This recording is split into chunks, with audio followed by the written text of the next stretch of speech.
Hello and welcome to our YouTube channel civil basic course. इस video में हम देखेंगे generic components of formwork. Formwork में कौन कौन से कंपोनेंट यूज होते हैं। सबसे पहले बात करते हैं हम लोग स्ट्रक्चरल एलिमेंट की। स्ट्रक्चरल एलिमेंट में आपको दो तरह का फॉर्मवर्क आ जाएगा, वर्टिकल फॉर्मवर्क और हॉरिजॉन्टल फॉर्मवर्क। सबसे पहले हम देखेंगे वर्टिकल फॉर्मवर्क में कौन कौन से कंपोनेंट्स यूज होते हैं। तो वर्टिकल में आपको वर्टिकल फॉर्मवर्क किसके लिए इस्तेमाल करते हैं हम लोग, वॉल्स के, कॉलम के और फुटिंग के कंस्ट्रक्शन में। इसमें जो सबसे पहला कंपोनेंट है वो है शेडिंग। शेडिंग कहते हैं एक कवरिंग को। इसका इस्तेमाल हम लोग किस लिए करते हैं, वॉल का या कॉलम का या जिस चीज़ का भी कंस्ट्रक्शन कर रहे हैं उसका शेप देने के लिए और उसमें कंक्रीट को रिटेन करने के लिए। तो शेडिंग क्या करता है, वॉल का शेप देता है और कंक्रीट को रिटेन करता है जब तक कंक्रीट सेट ना हो जाए। शेडिंग आपका स्टील का भी हो सकता है, प्लाईवुड का भी हो सकता है और फाइबर ग्लास का भी हो सकता है।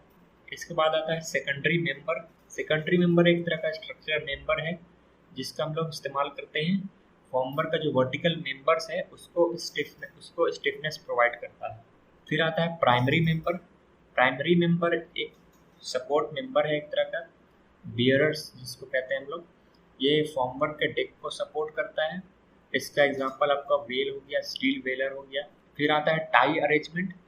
टाई अरेंजमेंट एक तरह का टाई है जिसको हम लोग यूज़ करते हैं फॉर्मवर्क में to hold the concrete wall. Concrete wall को होल्ड करता है ये फॉर्मली, जो उसमें लेटरल प्रेशर लग रहा है, हाइड्रोलिक प्रेशर, उसको रिटेन करता है होल्ड करके। इसका एग्जांपल आपका टाई रॉड हो गया, ए नट हो गया।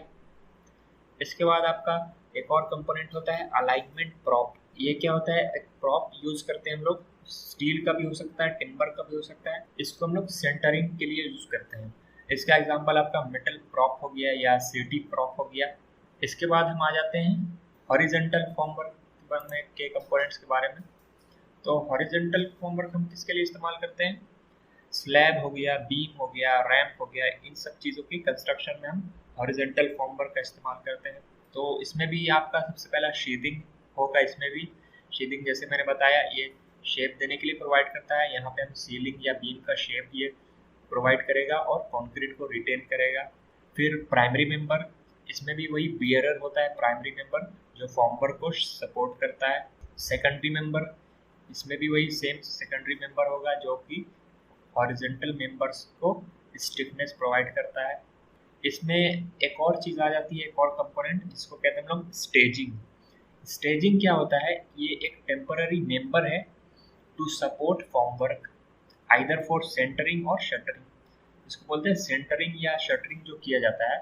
जैसे फॉर्मवर्क जो होता है वो हॉरिजॉन्टल होता है, उसको सपोर्ट करने के लिए हम लोग एक स्टेज प्रोवाइड करते हैं। ये इसमें हम वुडन बैलिस का इस्तेमाल करते हैं या पाइप्स वगैरह हो गया, जैक हो गया, इन चीज़ों से हम स्टेजिंग करते हैं।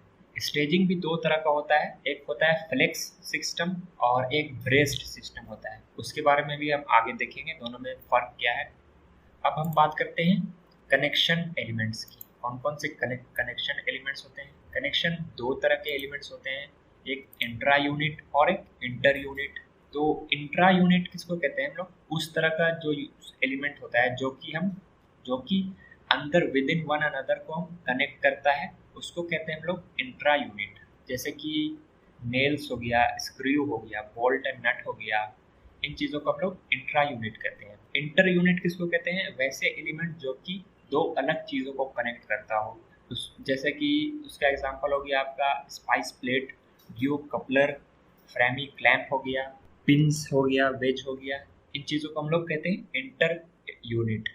अब बात करते हैं हम लोग लिफ्टिंग एंड हैंडलिंग एलिमेंट्स की बारे में। तो lifting and handling element basically क्या है, वैसा एलिमेंट जो कि हम फॉर्मवर्क की बॉडी को लिफ्ट करने के लिए या उसको हैंडल करने के लिए जो इस्तेमाल करते हैं उसको बोलते हैं हम लोग लिफ्टिंग एंड हैंडलिंग एलिमेंट्स। इसका एग्जांपल आपको मिल जाएगा, स्लिप फॉर्म जैक्स होता है, कंप्रेशन स्ट्रट होता है, एक लिफ्टिंग हुक होता है। इन चीज़ों को कहते हैं हम लोग लिफ्टिंग एंड हैंडलिंग एलिमेंट्स, जैसे कि आप पिक्चर में देख रहे हैं। अब इसके बाद आता है आपका स्कैफोल्डिंग एलिमेंट। स्कैफोल्डिंग एलिमेंट्स किसको कहते हैं, ये भी एक टेम्पररी स्ट्रक्चर होता है जो कि एक प्लेटफॉर्म प्रोवाइड करता है, जहाँ पर जैसे जहाँ पर फॉर्मवर्क लगा हुआ है, जहाँ पर हम वॉल या जो भी चीज़ कंस्ट्रक्शन का काम चल रहा है वहाँ पर एक प्लेटफॉर्म देता है ये, ताकि वर्कमैन जो है वहाँ पर काम कर सके। एक तरह का ओरिजिनल स्ट्रक्चर को सपोर्ट भी प्रोवाइड करता है ये। पिक्चर में आप जैसे देख रहे हैं, तो स्कैफोल्डिंग आपको टिम्बर का भी हो सकता है या स्टील का भी बना हो सकता है। स्कैफोल्डिंग स्टेबल होना चाहिए और स्ट्रॉन्ग होना चाहिए, ताकि जो वर्कमैन वहाँ पर काम कर रहे हैं, लेबर वगैरह, वो सही से रह सके, उसमें सपोर्ट करें। और इसका एग्जाम्पल आपको स्टेयर टावर हो गया, क्लाइंबिंग ब्रैकेट हो गया, टॉप स्कैफोल्ड ब्रैकेट हो गया, ये सब कहते हैं हम लोग स्कैफोल्डिंग एलिमेंट। अब आ जाते हैं हम लोग flex system versus braced system, यानी कि फ्लेक्स सिस्टम और ब्रेस्ट सिस्टम में क्या क्या डिफरेंस है। तो इसमें हम सबसे पहला पैरामीटर हम देखते हैं लोड बेयरिंग कैपेसिटी। तो लोड बेयरिंग कैपेसिटी जो होती है फ्लेक्स सिस्टम में कम होती है, ब्रेस्ट सिस्टम में ज़्यादा होती है, यानी कि ब्रेस्ट सिस्टम ज़्यादा लोड बेयर कर सकता है। हाइट अडेप्टिबिलिटी भी ब्रेस्ट सिस्टम पे ज़्यादा होती है। साइकिल टाइम भी ब्रेस्ट सिस्टम का ज़्यादा होता है, और मटेरियल कंजप्शन भी ज़्यादा होता है ब्रेस्ट सिस्टम में, और फ्लेक्स सिस्टम में कम मटेरियल का यूज़ होता है। लेबर रिक्वायरमेंट की भी बात करें तो फ्लेक्स सिस्टम में कम लेबर का इस्तेमाल होता है, वेरेज ब्रेस्ट सिस्टम में ज़्यादा लेबर की ज़रूरत पड़ेगी। लेबर प्रोडक्टिविटी फ्लेक्स सिस्टम में ज़्यादा है, मोर, क्योंकि उसमें कम लेबर में ज़्यादा प्रोडक्ट हमें मिलेगा। ब्रेस्ट सिस्टम में लेबर प्रोडक्टिविटी लेस है। अगर कोस्ट की बात करें तो कोस्ट भी फ्लेक्स सिस्टम में काफ़ी कम होता है, काफ़ी कम कोस्ट में ये आपको मिल जाता है। ब्रेस्ट सिस्टम ज़्यादा कॉस्टली हो जाता है क्योंकि इसमें ज़्यादा एलिमेंट्स होते हैं। Thank you. अगर आपको वीडियो पसंद आया होगा तो लाइक कीजिएगा और सब्सक्राइब कीजिए हमारे चैनल को सिविल बेसिक कोर्स, ताकि बाकी आप सिविल इंजीनियरिंग कोर्सेस वीडियो देख सकें। Thank you.